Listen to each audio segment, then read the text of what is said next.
as you recall, I'm sure, and as was in fact mentioned by Jim, immediately after 9/11, President Bush asked a plaintive question, why do they hate us? They being Arabs, Muslims, it's not a distinction that's made in the United States. He was not the first president to have asked that question, and we don't have 7,000 years of history. It's worth paying attention to a few years. The first president to ask a question was President Eisenhower in 1958. He raised with his staff the question of why there is a campaign of hatred against us in the Arab world, his phrase. The timing of that was critical. I'll come back to it if there's time, but that was the question he raised with his staff. Why is there a campaign of hatred against us in the Arab world? Not among the governments, he said, among the people. And the answer, in fact, was given by the National Security Council, the top planning agency. They, in a study of this, pointed out that there's a perception in the Arab world that the United States supports oppressive and brutal regimes and opposes democracy and development, and that we do it because we want to gain control of Near East oil. And they went on to say that the perception is correct, and furthermore, that's the way it ought to be.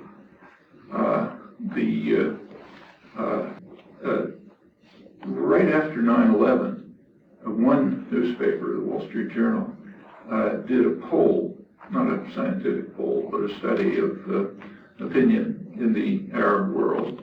They kept to the kind of people they were interested in. The title of the article was Moneyed Muslims. So bankers, heads, directors of multinational corporations, lawyers, and so on. And they asked them, their attitudes towards U.S. policies. And it turned out to be the same as in 1958. They said they hate the policies because the United States supports brutal and oppressive regimes, opposes democracy and development, and does it because it wants to gain control of Near East oil. And in fact, despite a few rhetorical flourishes, nothing has changed since. In fact, the visceral hatred of democracy has been demonstrated in a remarkable fashion since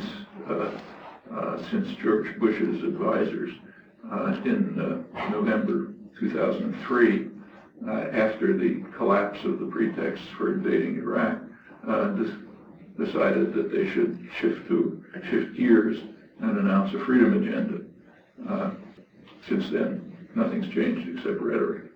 The most dramatic example of it, perhaps, was the reaction when a free election under international supervision took place in Palestine and among Palestinians in January 2006. Came out the wrong way, so the United States and Europe demonstrated their love of democracy by immediately committing themselves to punish the population severely for having voted the wrong way.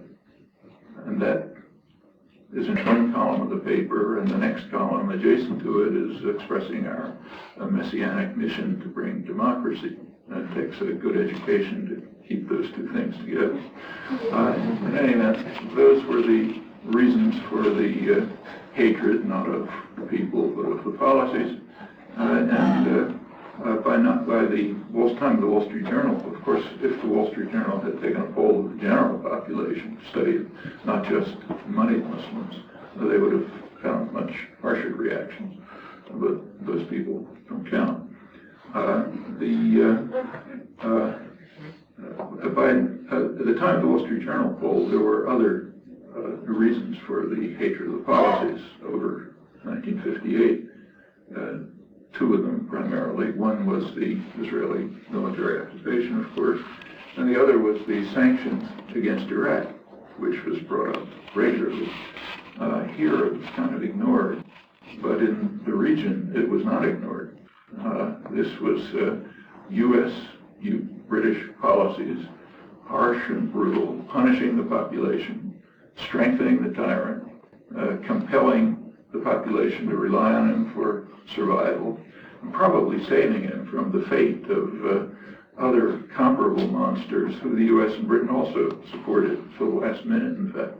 Ceausescu in Romania, Suharto in Indonesia, and Marcos in the Philippines, a long string of them, to whom new names are, lists to which new names are being added regularly. There are Westerners who know about the sanctions. The ones who know, and in fact, the ones who know as best were the two directors of the Oil for Food program, Denis Halliday, and Hans von Sponeck, both of them distinguished international diplomats, decades of service. Halliday, who was the first, resigned in protest, charging that Clinton's Oil for Food program was genocidal. Hans von Sponeck took over, and 2 years later he resigned, saying that Clinton's program violated the Genocide Convention. And they gave detail. The Clinton administration prevented them from presenting the facts to the Security Council. The State Department position was that, they put it, this man in Baghdad is paid to work, not to talk.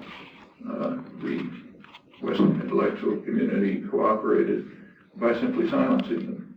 So, for example, there are the two Westerners who knew most about Iraq, certainly more than intelligence agencies before the invasion took place.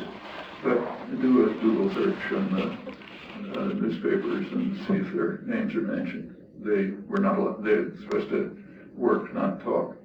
Hans von Sponeck published an important book about this about 6 months ago with many details of the effects of the sanctions, the role of primarily the United States in making them harsher, more brutal, and the barriers that were placed against publicizing them. The book has not been reviewed, and I presume will not be. It's the wrong story.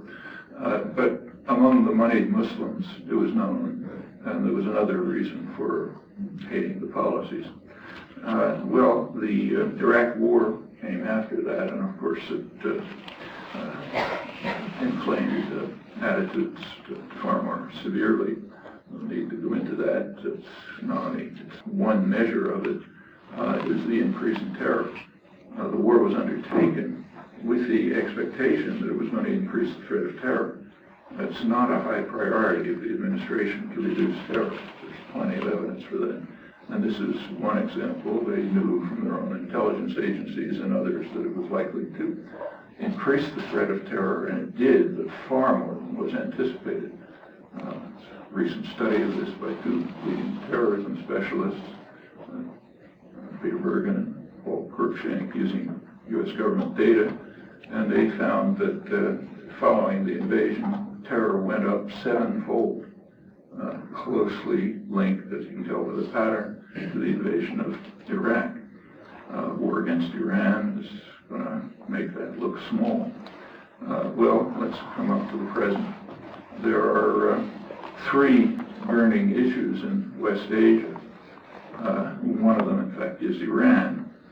It's going to have an enormous impact. Anything that happens there has an enormous impact on the Arab world and the world in general. One is Iran, second is Iraq, and the third, of course, is the Israel-Palestine conflict. So let's say a couple of words about each of these. In the case of Iran, the growing confrontation does lead to an increasing possibility of war, either by design or simply by accident. Major naval deployments in the Gulf, small region without marked territorial boundaries, as we've just seen the last few days, is an invitation to disaster, especially because of the importance of the Gulf for the transmission of oil and so on. The provocations, West U.S. provocations, are increasing the threat.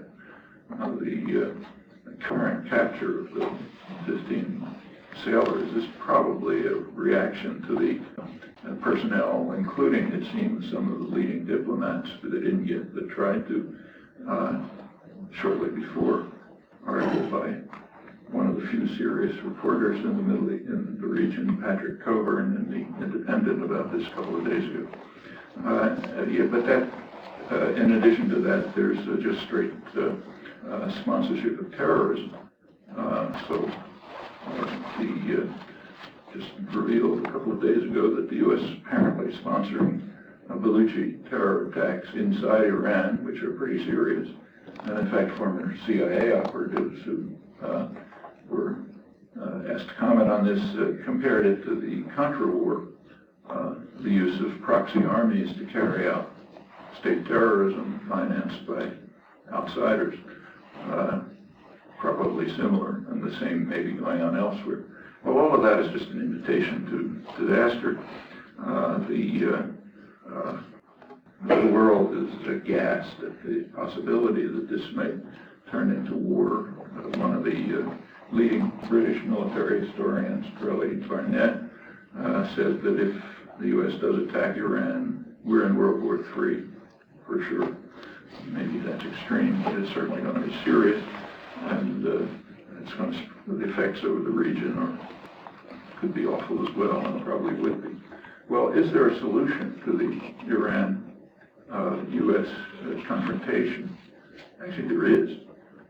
The solution would be for the United States and Iran to become functioning democratic societies. By a functioning democratic society, I mean not one with formal democratic institutions, but plenty of places have that, you don't call them democracies. But a society in which public opinion has some influence on policy. Well, what would happen if that ever came about? Actually, the problem would probably be solved. We know from extensive and serious polling that Americans and Iranians pretty much agree. There's a very strong consensus on the whole range of nuclear issues by very large majorities, 70-80% range. Iranians and Americans think that Iran should have the right to produce nuclear energy in accordance with the principal rules of the Non-Proliferation Treaty, of which it's a member, but that it should not produce nuclear weapons. Overwhelming agreement on that. There's very high agreement on the idea in both the United States and Iran that the entire Middle East region from Iran, including Iran and Israel, and U.S. forces deployed there, the entire region should be nuclear free. Overwhelming support for that. And even higher support, notice that includes U.S. forces, which of course are nuclear armed. There's even higher support for the idea that the nuclear powers, the United States primarily, should live up to their own obligations under the Non-Proliferation Treaty and eliminate nuclear weapons. That's a legal obligation of the nuclear power under the treaty. So on those issues, there's just overwhelming consensus, which suggests that if these were functioning democratic societies, there could be a solution to this issue short of something like World War III. Well, it really is within our power to make the United States a functioning democratic society. We can do it directly in Iran, but we can influence the possibility. For example, by withdrawing the threats. The threats which are posed by 75% of Americans, incidentally, who oppose any kind of threat and prefer diplomacy. The threats are a gift to the hardliners in Iran. And furthermore, that's well known. That's why Iranian reformers and democracy advocates are bitterly condemning, includes the well-known ones, Shirin Ebadi and Farganji and others, but also the workers' movements and others on the ground who hate the regime, but hate the threats even more and say that they undermine their efforts to democratize the society from within. The dynamics are familiar. So we can, the solution to this problem should be within reach in the United States and probably also in Iran. Well, what about Iraq? There we know what public opinion is, again, from extensive polls, both in the United States and in Iraq. In the United States, arguably, the majority of the population wants a timetable for a firm timetable for withdrawal. They want the forces out. Actually, that's an old point. As early as April 2003, a month after the invasion, the substantial majority of Americans wanted the United Nations to take the lead, not the United States, in political transformation, in economic reconstruction, and in civil order. Well, that's just not on the political agenda. It's another respect, or a long list of them, in which public opinion is divorced from public policy. It doesn't influence it, not taken into account, in fact, not even reported.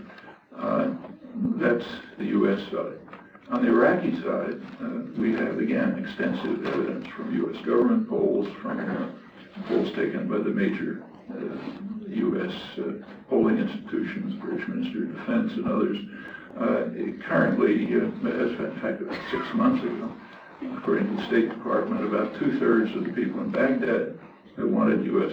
forces out immediately. And throughout the whole country, this includes the Kurdish population, a large majority wanted a firm timetable for withdrawal, and a brief one.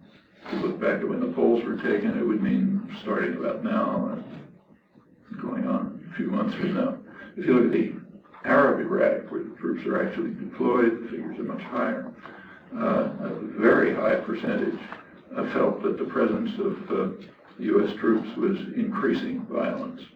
And in fact, a surprisingly high number, it's up to 60% in the whole country, meaning higher in Arab Iraq, felt that U.S. Troops were legitimate targets for attack. Probably none of this is ever reported. The Baker-Hamilton report, for example, they knew about the polls. In fact, they even mentioned it, but they didn't give the data. Well, is this a solution? We can have our own opinions, entitled their own uninformed opinion, just as uninformed as that of the CIA, as to what the effects would be of following public opinion on this matter. We're entirely entitled to have those opinions. However, they don't really matter very much. An aggressor has responsibilities, not rights. Its responsibilities are several. One of the, there's the slightest doubt that the invasion of Iraq was a textbook example of pure aggression. And we might remember the conclusion of the Nuremberg tribunals. The conclusion was that aggression is what they call the supreme international crime, because it differs from other war crimes in that it includes within it all of the evil that follows.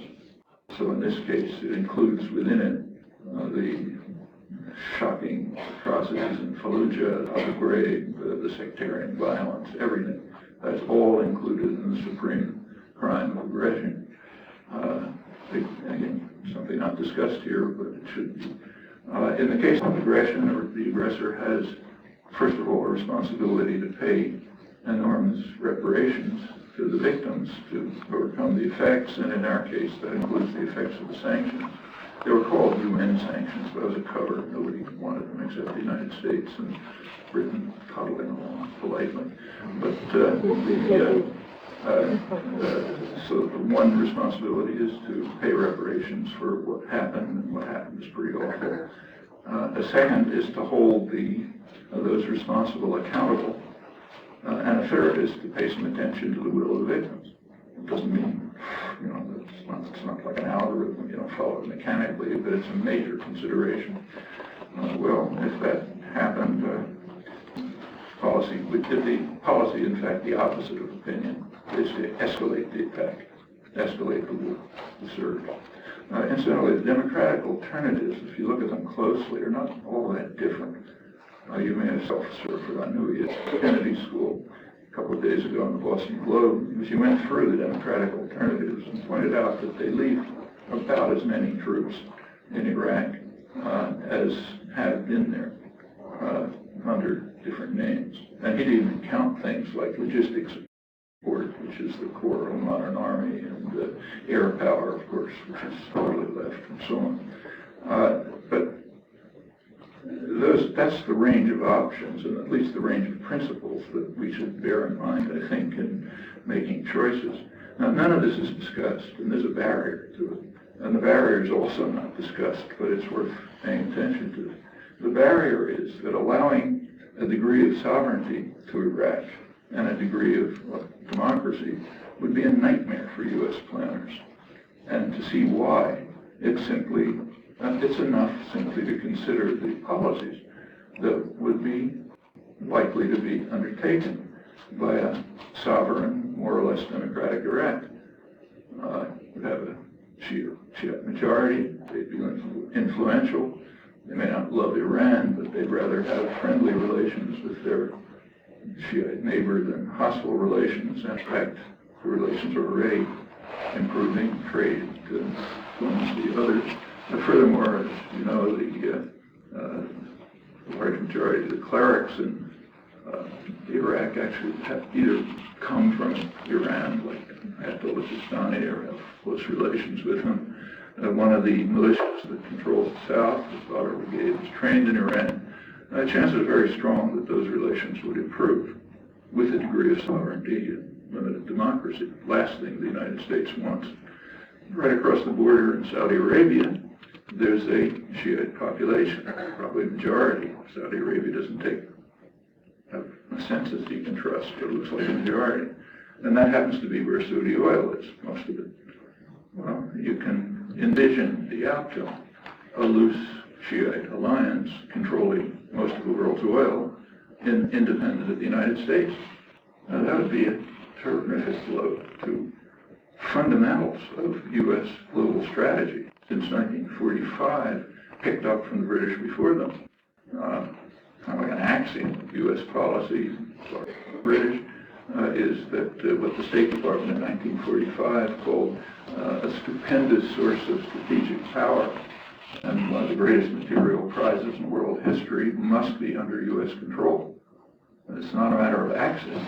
We'd have the same policies if we were on 100% solar energy. In fact, the 50s and 60s weren't even using any of the oil. Same policies, because you want to control it. And the reason is understood. Control over this stupendous source of strategic power gives you leverage over industrial rivals. Gives you veto power, as George Kennan put it, over what they do. You don't want to lose that. But it even gets worse, because this West Asian region may drift into the Chinese orbit. Europe is easily intimidated by the United States. When the U.S. shakes its fist, European banks and corporations more or less obey. They pull out investments and so on. China just disregards it, kind of like Egypt. Been around for 3,000 years. No particular interest in the barbarians and what they say, and they just go ahead. They're not intimidated. And for the United States, that's a terrible threat. International affairs are very much like the mafia. And the Godfather can't tolerate it if somebody doesn't follow orders, especially if it's somebody big and powerful. Even a small storekeeper can't get away with it. But a big, powerful entity is terrible danger. That's why China is considered a major threat to the United States, not a military threat, but the threat of independence. And in fact, China is at the core of a developing Asian system of energy security and also of military organization. The Shanghai Cooperation Organization is a kind of a counterpart to NATO. It includes China, Russia, Central Asian states. Iran is an observer. The United States was denied observer status. India is an observer. South Korea is part of it. This is the most dynamic economic area of the world, growing very fast. Holds most of the world's financial reserves. And it does have, its moves towards it has enormous reserve. They regard Siberia as part of Asia now, Russia, and that's joining in a lot of oil reserves. And if the West Asian energy sector, the biggest one in the world, leans in that direction, world power changes very radically. So allowing sovereignty in Iraq is not a small move. And that's why there are such high barriers against it, and why the issue isn't even discussed. We're not supposed to discuss the fact that Iraq is at the center of the world's major energy producing region, and that Iraq itself has the estimated second largest reserves in the world, and they're very accessible. You don't have to dig through permafrost, no tar sands, just stick a pipe in the ground. And having military bases and a client state in that region would enormously extend U.S. global domination. Again, we're not supposed to talk about it. We're supposed to believe that the United States would have, as they put it, liberated Iraq, even if its main product was, say, pickles and asparagus, and the world's energy resources were located in the South Pacific. That's a principle with about 100% compliance in U.S. discussion, but no, it doesn't even merit ridicule. So there are serious problems about any kind of allowing any form of sovereignty, a little bit of democracy in Iraq, but there are solutions, possible ones like paying attention to public opinion. Well, what about Israel-Palestine?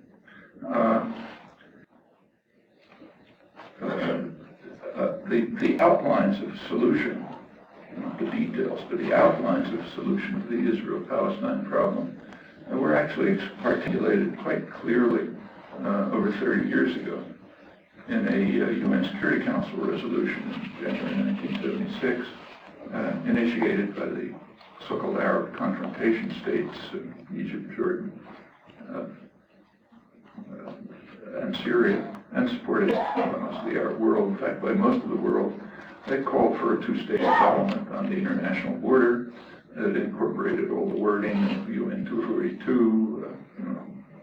Every state has the right to live in peace and security within recognized borders and all the rest. But it included a Palestinian state in the occupied territories. Well, that was vetoed by the United States. A veto by the United States is in fact a double veto. One, it doesn't happen, and two, it's out of history. So it's vetoed from history as well. You have to look very hard to find any reference to it, even in scholarly work. It wasn't the first such step. The first one, a fateful decision, in fact, was 1971, which is even less discussed, when there was, in fact, a full peace offer from President Sadat, an offer almost exactly in line with official U.S. policy, full peace treaty with Israel on the international border. It really only cared about evacuating Sinai. Nothing in it about the Palestinians, just refugees. Israel recognized it to be a genuine peace offer, decided not to accept it because they wanted to expand. At that point, expansion was primarily in the northeastern Sinai. The United States had to make a decision. Would it continue with its official policy, or would it support Israel? And there was a bureaucratic battle about it between the State Department and Henry Kissinger. Kissinger won. The U.S. government followed his policy of, as he called it, stalemate, no negotiations, just force. And that decision essentially was a decision to prefer expansion to security. Peace with Egypt would have ended the international conflict, essentially. But expansion was more important, and that's remained the guiding principle since.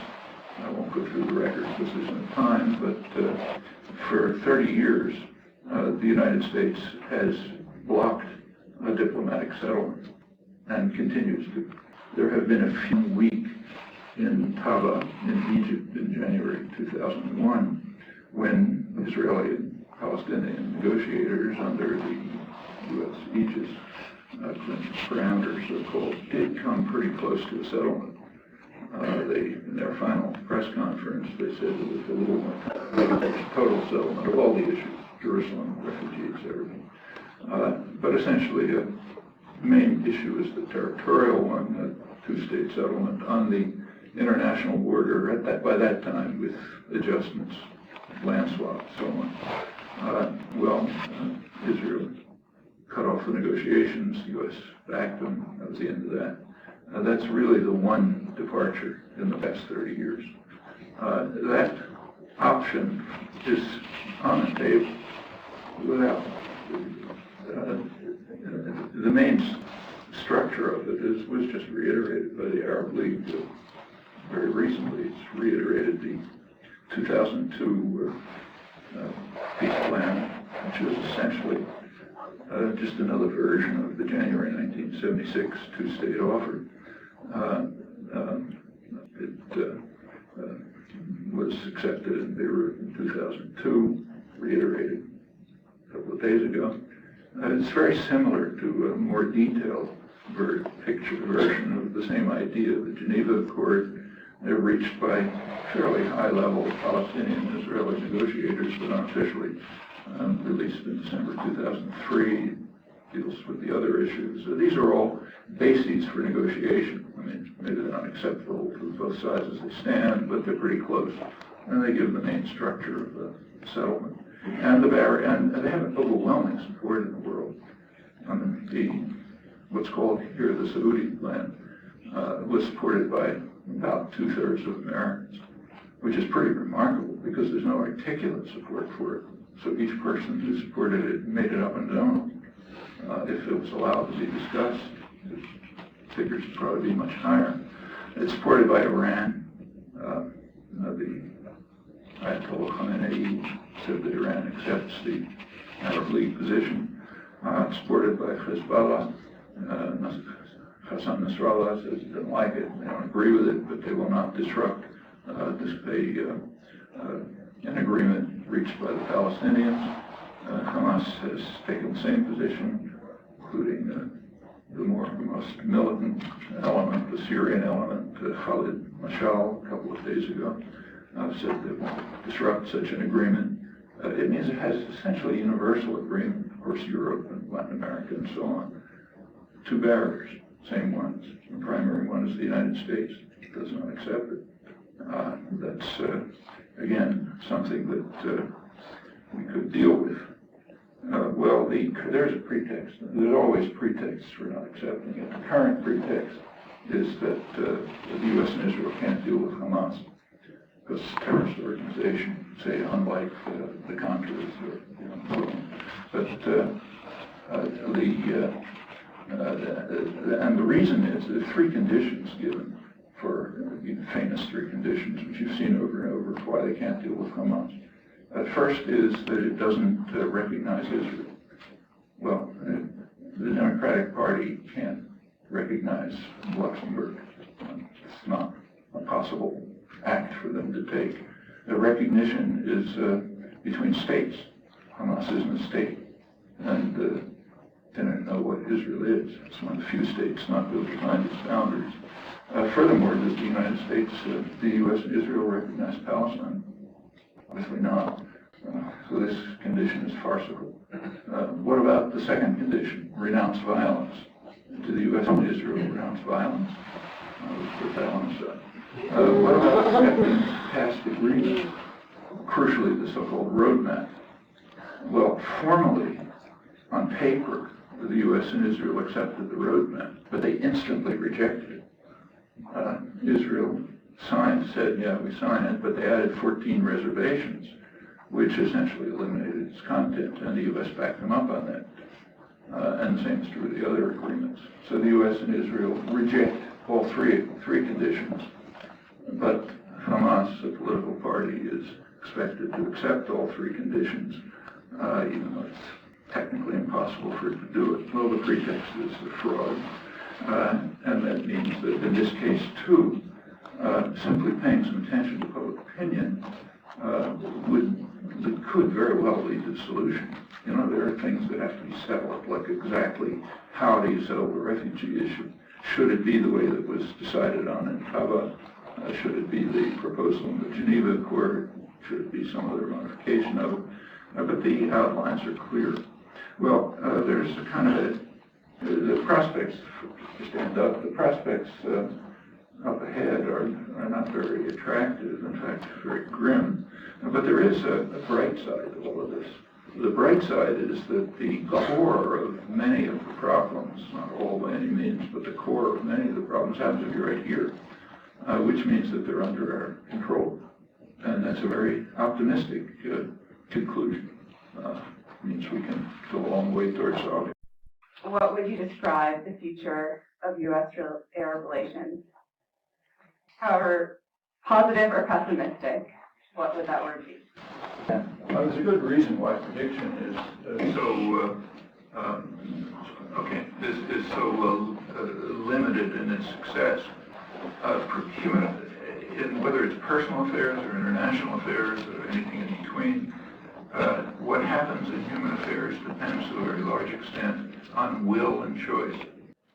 And that's something you don't speculate about. It's something you do something about. And you can do quite a lot. What do you think Northeastern students should do to contribute to peace with the Arab situation? And how do we, what do we do to form an image of a proper global citizen as a student? If we look over history, including very recent history, the lead in constructive activism has quite often been taken by students. Just take the last 40 years or so, which really changed this country a lot, civilized it a lot, since the 60s. Starting with the Civil Rights Movement. When you think about the Civil Rights Movement, the name Martin Luther King comes to mind, and correctly, it's an important figure. But the Civil Rights Movement was led by students. It was young black students in southern universities who sat in on lunch counters, wrote freedom buses, were getting beaten up and killed by the police and helped in many other ways. Then were joined by some northern students and began help. They were the only ones, but they spearheaded the creation of the popular movement, which finally did bring about very significant changes. Same with the anti-war movement in the 1960s, largely student-initiated. The solidarity movements of the 80s were pretty similar. The global justice movement of the 90s, which is something completely new in history. First time there's been anything like it, mostly student-based. And there's a reason for it, and the same has been true in other countries. And there's a reason for it. College students are at the time of their lives when they're more free than they ever will be again or ever have been in the past. They're pretty much out of parental control. They don't yet have the obligations of putting food on the table. They're free to think, discuss, and act. So in the United States, there's a crucial problem. It's a problem that we call a democratic deficit in the case of states we don't like, namely a sharp the existence of formal democratic institutions, but they don't function. And one reflection of their lack of functioning is the enormous gulf between public opinion and public policy, not just on the issues we've been talking about, on a host of issues.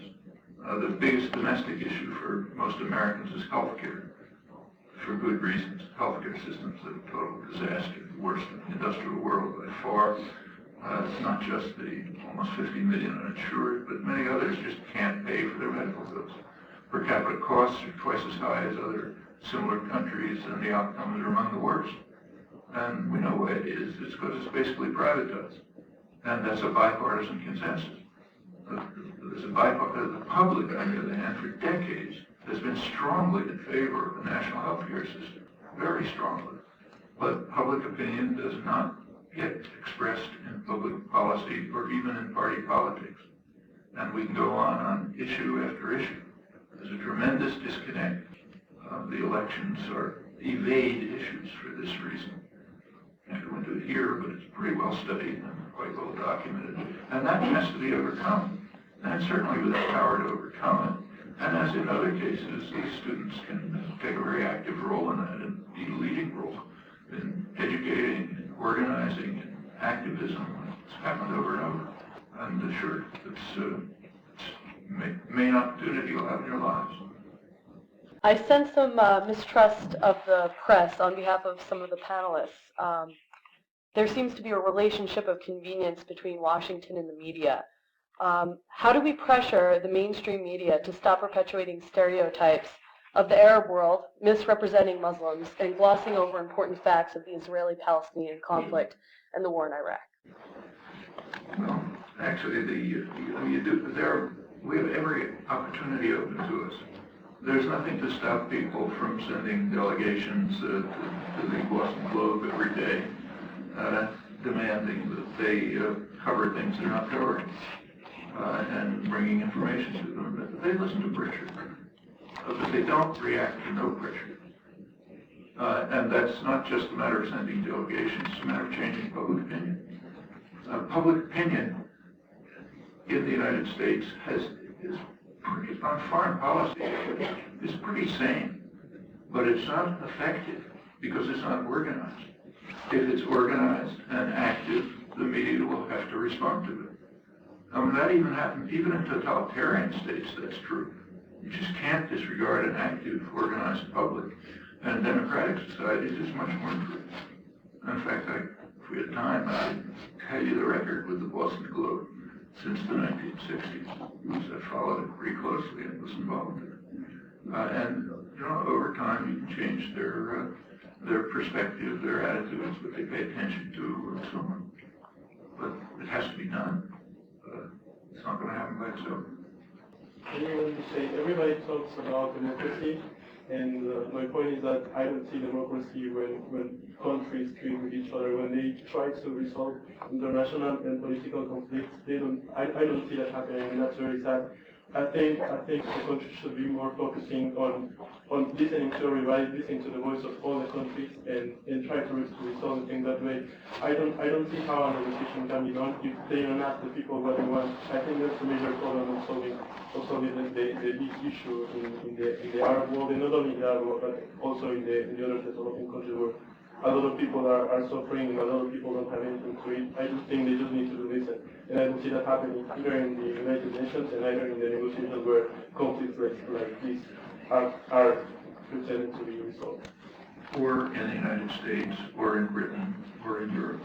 The fact is that the formerly democratic societies have developed various ways in varying degrees. The United States has an extreme effect of marginalizing and atomizing the population so that decision-making is separate from popular will. Now, tons of documentation on this. And that we can change. You and I can't change the fact that in Burma, the government doesn't pay any attention to the population and represses them. We can do a little, not much. But we can do everything right here. And that would change the world a lot if the popular voice influenced public policy.